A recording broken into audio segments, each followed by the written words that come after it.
Dear Papa Dudut, sa lahat po ng mga nakatutok ngayon, huwag pong kalimutan mag-like, mag-share at mag-subscribe. Maraming salamat po sa inyong lahat.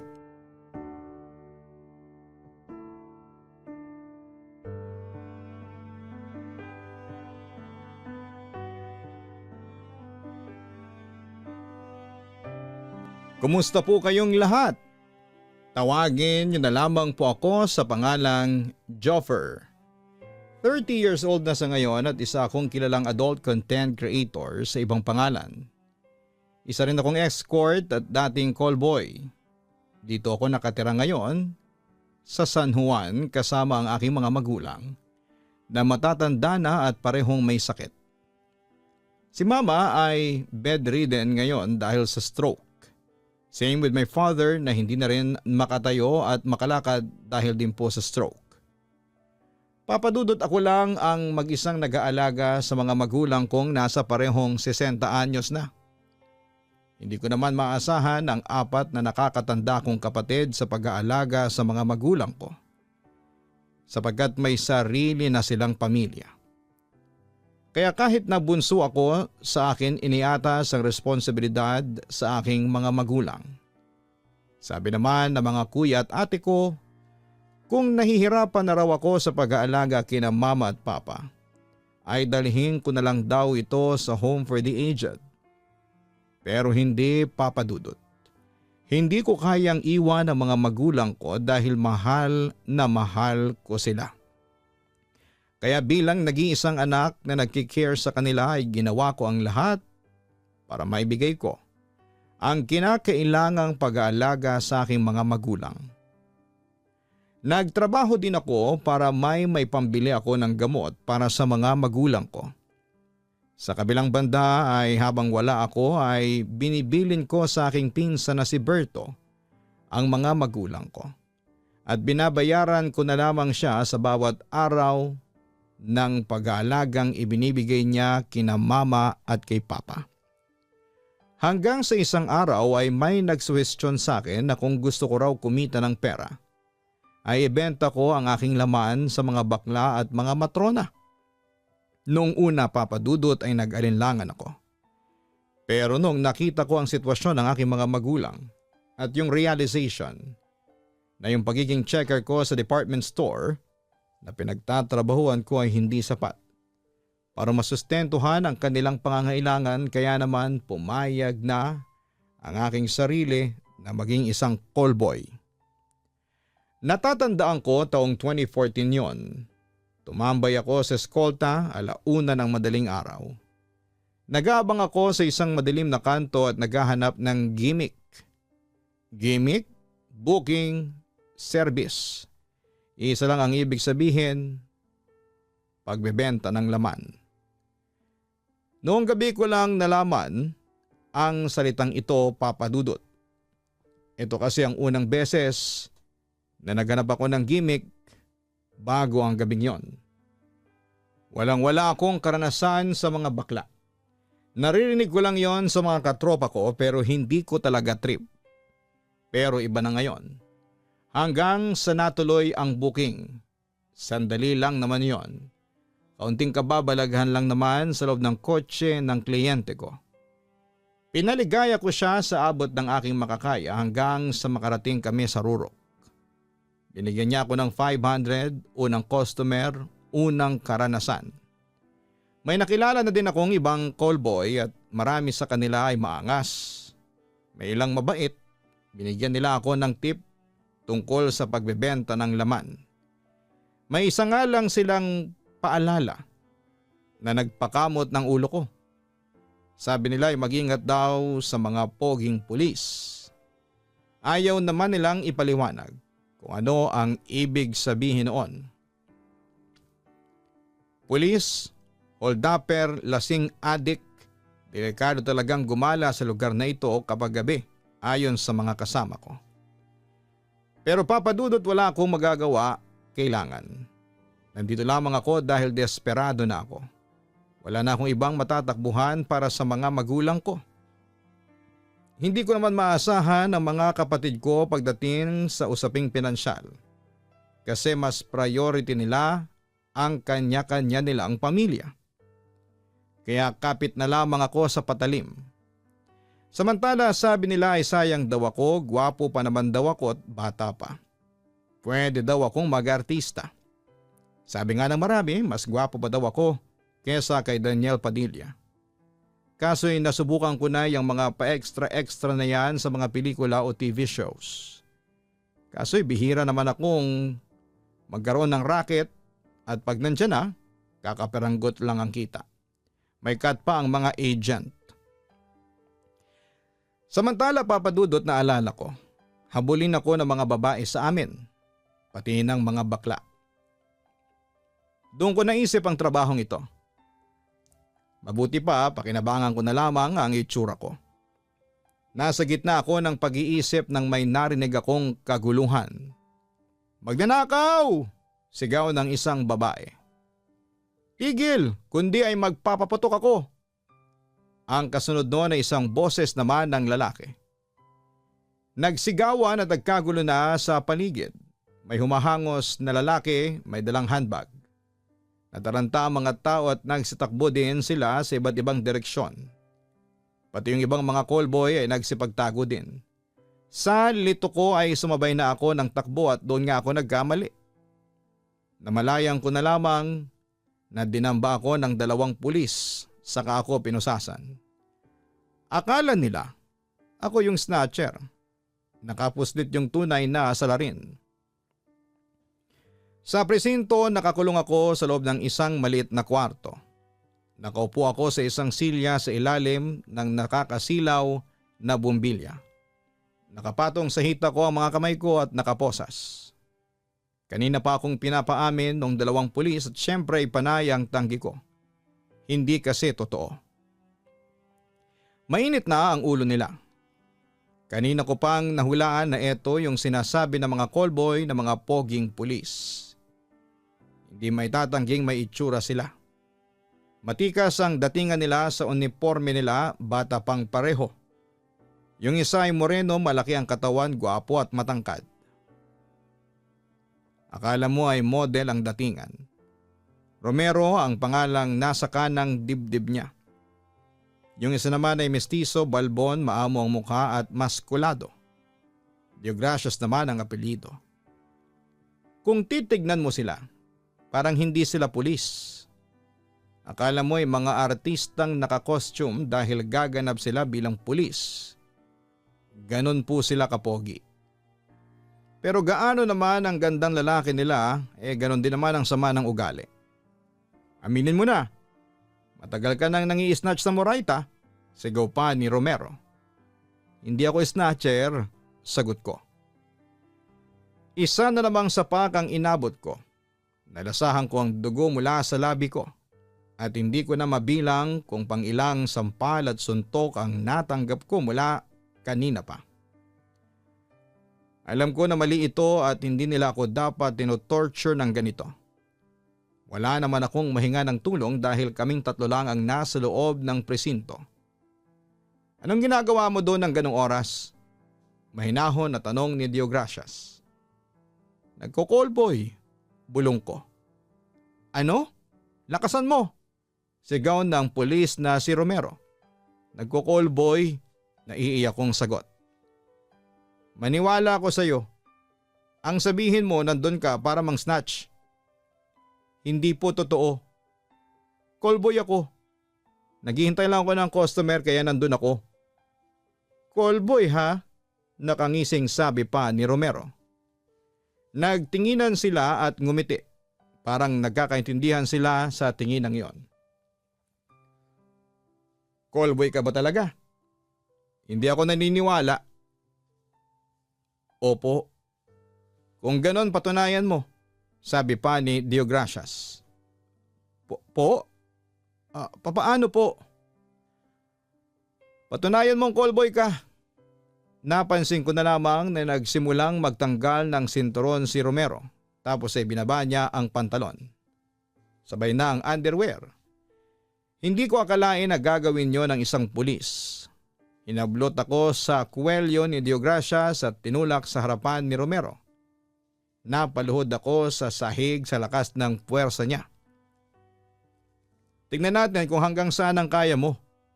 Gawin mo na, utos pa ni Romero. Po, nang mga sandaling yon ay naguguluhan ako. Pero nag-sink in din sa akin ang gusto nilang ipagawa sa akin. Ang weird lang kasi nasa loob kami ng isang kwarto sa loob ng police station. Nakaramdam ako ng tadyak sa tabi ng ulo ko. Natumba ako. Sinipa ko ni Deogracias ang lakas ng tama dahil nakaboots siya at nahilo ako. Sabi mo, callboy ka. Niloloko mo yata kami, sabi pa ni Romero. Hindi po. Totoo po na callboy po ako. Patunayan mo nga, galit na wika ni Romero sa akin. Nagalangan ako at sisipain na sana ako ulit ni Deogracias kaya bumangon na ako at lumuhod sa harapan ni Romero. Kung ito lang ang paraan para mapatunayang nagsasabi ako ng totoo ay gagawin ko na. Napilitan akong sumunod. Noong unay nasusuka pa ako sa ipinapagawa niya sa akin. Pero naramdaman ko na lamang ang isang hampas ni Romero sa aking ulo. Naisip ko na panindigan ko na ito. Pinilit ko ang isang nakakadiring gawain. Pero naalala ko na hindi ako matatawag na ganap na callboy kung hindi ko yon gagawin. Kaya naisip ko na hindi ko kayang sikmurain ang pagiging callboy. Pero nang mga sandaling yon ay kailangan kong mapasaya si Romero para hindi na ako saktan. Nakasalalay sa mga pulis na ito ang buhay ko. Habang ginagawa ko yon ay napansin kong naguhubo na rin si Deogracias. Ako naman, aniya. Nagulat ako at hindi makapaniwala sa kanyang ginawa. Pinagawa rin niya sa akin ang nakakasukang ginawa ko sa kabaro niyang pulis. Bagamat umiiyak ay napilitan na rin po akong gawin yon kay Deogracias. Hindi nagtagal ay sunod-sunod ang pambababoy ang ginawa ni na Romero at Deogracias sa akin. Sa pilitan nila akong hinubaran. Nagpupumiglas naman ako pero sadyang malalakas ang dalawang lalaki. Sumigaw ako ng sumigaw noon pero nagtaka ako kasi kahit na anong ingay ko ay walang nakakarinig sa amin. Hanggang sa mapansin ko na lamang na soundproof pala ang buong kwartong pinagdalhan sa akin. Kumbinsido ka na nagsasabi ito ng totoo? Tanong pa ni Deogracias kay Romero. Hindi eh. Duda pa ako. Hindi magaling sumubo eh. Natatawang sagot pa ni Deogracias. E di subukan pa natin. Suwestyon pa ni Romero. Tinulak ako ni Deogracias hanggang sa mapahiga ako sa sahig. Tapos ay sabay silang nagtanggal ng uniforme hanggang hubotubad na sila. Kung hindi ko lang nararamdaman ang galit at sakit ay siguro'y hahanga ako sa dalawang ito. Siksik na siksik sa muscle ang mga katawan. Pati mga abs nila ay umuumbok. At dumating na nga ang pinakakinakatakutan ko. Pinusasan nila ako habang nakahilata ako sa sahig. Yung mga kamay ko ay nasa ibabaw ng ulo ko't nakaposas. Para hindi ako sumigaw, ay kinuha pa nila ang punit na t-shirt ko at sinaksak sa bunganga ko. Natakot na ako. Sumenya si Romero na simulan na niya. Napasigaw ako sa sakit nang maramdaman kong may pumasok sa katawan ko. Sa sobrang hapdi ay halos mawala na ako ng malay. Pero nagbanta si Romero na kapag nawalan ako ng malay ay sisiguraduhin nilang hindi na ako magigising. Kaya natakot na ako para sa akin. Kahit na matinding sakit ang ginagawa nilang pambababoy sa katawan ko, ay sinisigurado ko na hindi ako mawawala ng malay. Samantala matapos babuyin ni Deogracias ang katawan ko, ay lumapit si Romero at persahang hinawakan niya ang pisngi ko. Pawis na pawis ako noon at namimilipit sa sakit pero tiniis ko yon. Mukhang nag-i-enjoy ang bata natin ah, sarkastikong sabi pa ni Romero habang may hinahawakan siyang maselang parte ng aking katawan. Ako naman, dagdag pa niya. Nakita ko namang napailing si Deogracias. Halatang nabitin. Umugot siya at nang silipin ko ang maselang parte ng katawan niya ay balot ito ng dugo. Kinuha niya ang pantalong ko at ginamit itong pampunas. Si Romero naman ang bumaboy sa pagkalalaki ko. Muli akong napasigaw noon sa sakit at nararamdaman kong umagos ang maraming dugo sa aking likuran. Hindi ba mauubusan ng dugo yan? Baka mamatayan dito ah. May pangambang wika ng manyak na pulis na kakatapos lang magparao sa akin. More blood the merrier. Sakali mamatay ang lalaking ito, edi itapon na lang natin sa ilog. Natatawang wika noon ni Romero. Sa puntong iyon ay napatingin ako sa kisame at iniisip ko na sakaling patayin nila ako at itapon sa ilog Pasig ay paano na ang mga magulang ko. Sino na ang mag-aalaga sa kanila? Sa puntong iyon ay parang gusto ko nang magsisi na pinasok ko ang pagiging callboy. Pero kung si Deogracias ay eto lang ang habol sa akin. Etong si Romero naman ay sadista. Nagulat na lamang ako nang bigla niyang ipinasok ang batuta sa katawan ko. Napasigaw na ako sa sobrang sakit. Pero dahil may nakatakip sa bibig ko ay hindi ko naisigaw lahat. Pero nakagat ko ang labi ko at naramdaman kong dumugo yun. Dumilim na ang paningin ko. Ang akala ko ay mamamatay na ako. Grabe ang sakit. Nagpatuloy si Romero sa pambababoy sa katawan ko. Kahit na nawala na ako ng malay ay naramdaman ko pa rin ang sakit na dulot noon. Nang makaraos na si Romero ay isang malakas na sampal sa pisngi ang naramdaman ko na siyang ikinagising ko. Tinanggal din ni Romero ang laman ng bunganga ko at sinaksak niya doon ang dulo ng batuta. Linisin mo, utos niya sa akin. Magkahalong dugo at dumi na galing sa akin ang nakabalot sa batuta. Sinimulan ko ang pagdila hanggang masaid ko. Lasang-lasa ko ang lahat. Pagkatapos noon ay pinagtawanan ng dalawa ang sitwasyon ko. Ang luwag ko na raw. Naiyak na lamang ako. Nagbihis silang iniwan ako. Nakahiga lang ako sa malamig na sahig na hubot-hubad. Halos wala na akong malay dahil sa mga pangyayari. Nagkalat din ang dugo sa paligid ko at nakaposas pa rin ako sa rehas. Manhid na ang buong katawan ko at hindi ko na alam kung ilang oras ako sa pwestong yon. Sa mga oras na yon ay nag-iipon ang galit ko. Galit ako sa kanila. Galit din ako sa sarili ko dahil hindi ko sila kayang gantihan. Gusto ko na silang patayin. Gusto ko na ring mamatay. Nung nagsimula ng sumikat ang araw ay pinakawalan nila ako. Siguro ay para hindi malaman ng mga boss nila ang mga kabalastugang nangyari dito. Binantaan nila ako na kapag nagreklamo ay isa-salvage nila ako. Damay pa ang pamilya ko.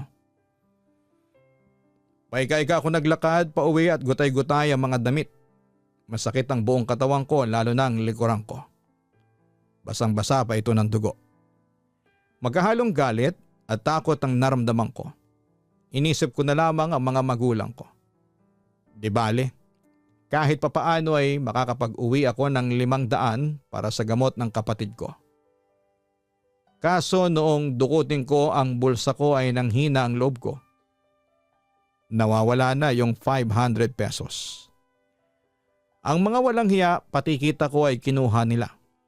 Napaluhod na lamang ako sa tabi ng kalye. Doon ako humagulhol hanggang sa nakaramdam ako ng malakas na agos mula sa aking likuran. Pagkapa ko ay dugo na pala. Hanggang sa nahilo na ako at nagdilim ang paningin. Nagkamalay na lamang ako sa ospital at nadatnang ko ang mga kapatid ko na nag-aalala sa akin. Joffer, ano bang nangyari sa iyo? Sinong gumawa nito sa iyo? Tanong ni Kuya Jensen sa akin ang panganay kong kapatid. Pero hindi ako kumibo noon, Papa Dudut. Hindi ko sinabi sa kanila ang katotohanan.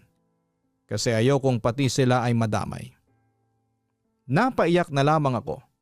At agad naman akong inalo ng mga kapatid ko. Samantala nalaman ko mula sa kanila na inoperahan pala ako.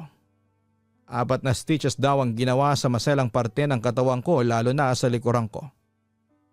Mukhang matatagalan din daw ako makarecover dahil sa mga sugat na natamo ko. Buti na lang at tila na konsensya naman ang mga kapatid ko kaya habang nagpapagaling ako ay sila muna nag-alaga sa mga magulang namin. Makalipas ang 3 buwan ay tuluyan na akong nakarecover. Pero hindi na ako nag-callboy at sa halip ay naging adult content creator na lamang ako. Taong 2015 yon at hindi pa uso ang mga platforms like OnlyFans. Pero may mga adult sites na available kung saan ay pwede kang mag-upload ng sarili mong mga videos. Noong una'y nahihiya pa akong i-reveal ang mukha ko. Pero na-realize ko na mas malaki ang kikitain ko kapag nilabas ko ang aking mukha. At yun na nga ang ginawa ko, and the rest is history. Sa ngayon ay kilala na ako sa outer world at nagkalat na rin sa Twitter, Telegram app at iba pang mga adult signs sa mga videos ko. Pinasok ko na rin ang pag-i-escort sa mga kilalang tao. Katunayan ay meron akong 2 closet na politicians ng Pilipinas na napagsilbihan ko na. Alam ko na kilala nyo sila kasi recently ay na-question ang kanilang gender at trending pa nga ang isa. Samantala hindi ko makakalimutan yung 2 pulis na bumaboy sa pagkatao ko. Pero recently ay nakarating sa akin ang balita na namatay daw si Dio Gracias sa isang raid. Habang nagkasalubong ang landas namin ni Romero sa isang mall neto lang June 16, 2025. Siyempre galit ang naramdaman ko noon pero kinontrol ko na lamang ang sarili ko. Kinumusta niya ako at nagulat ako kasi updated pala siya sa akin at isa raw siya sa mga subscriber ko sa OnlyFans. Sinabi rin niya sa akin na natanggal siya sa pagpupulis dahil sa sexual assault at nakulong ng 2 taon bago pinawalang sala. Nagwo-work na raw siya sa isang sindikato bilang hitman. Tapos ay inalok niya ako ng malaking pera para paligayahin ko raw siya. It turns out na matapos niya akong babuyin noon ay hindi raw niya ako makalimutan. At gusto raw niyang maranasan muli ang ligayang naranasan niya nung binaboy niya ang pagkatao ko. Siyempre tumanggi ako pero sinabi ko yon sa magandang paraan. Ngayon kasing nalaman ko na isa siyang hitman ay lalo akong natakot. Kasi baka balikan niya ako o ang pamilya ko. Kaya sinabi ko na lang na occupied ako at umalis ako kaagad. At pinanalangin ko sa Diyos na sana'y hindi na mag-cross pa ang landas namin ni Romero. Ayoko na. Makita ko pa lang ang mukha niya ay natotrauma na ako.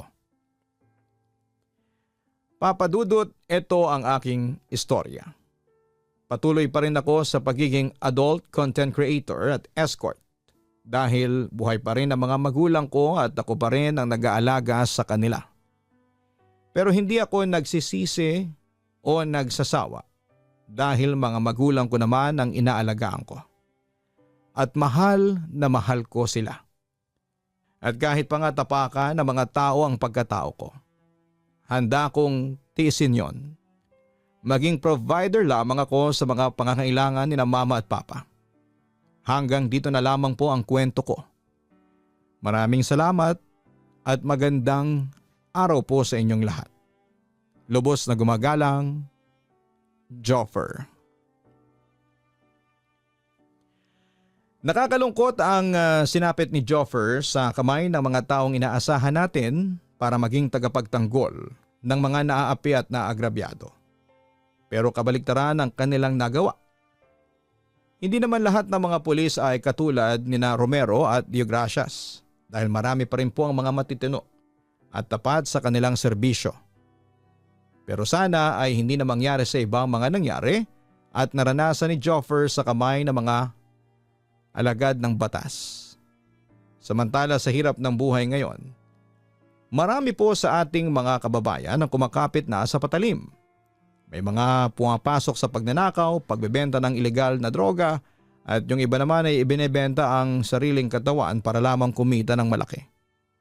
Huwag po natin gawing kasangkapan ng kahirapan para sirain ang pagkatao natin. Palagi ninyong tatandaan na sa pag-ibig sa atin ng Diyos, bawat problema ay may kaakibat na solusyon. Huwag mong hayaang tapakan ng iba ang pagkatao mo para lamang sa pera. Pahalagahan mo ang iyong dignidad. Dahil yan ay bigay o blessing sa iyo ng Diyos. At para kay Joffer, dalangin ko na sana balang araw ay makawala ka sa hanap buhay na ito. Suportahan ang channel na ito sa pamamagitan ng pag-share ng ating content. Huwag kalimutan na mag-subscribe. Maraming salamat po sa inyong lahat.